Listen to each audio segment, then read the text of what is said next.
అయోధ్యలో రామమందిర ప్రతిష్టాపన ముహూర్తము జ్యోతిష్య పండితులు నిర్ణయించడం జరిగింది.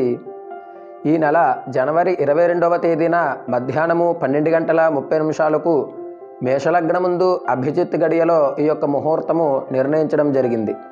ఆ రోజున మధ్యాహ్నము 12 గంటల 30 నిమిషాల నుండి 84 సెకండ్ల పాటు అత్యంత శుభగడియలున్నాయి.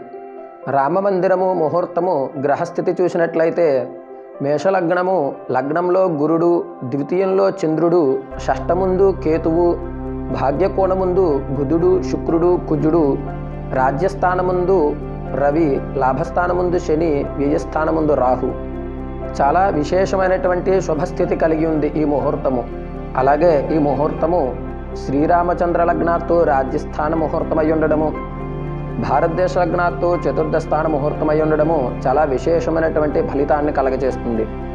అయోధ్యలో ఈ ముహూర్తమున రామమందిరము ప్రతిష్టాపన జరిగినట్లయితే అన్ని దేశాల కన్నా మన యొక్క భారతదేశము ప్రఖ్యాతి చెందుతుంది.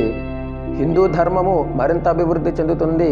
భారతదేశంలో ఉన్నటువంటి ప్రజలందరూ కూడా దినదిన అభివృద్ధి చెందుతూ సుఖ సంతోషాలతో కలిగి ఉంటారు.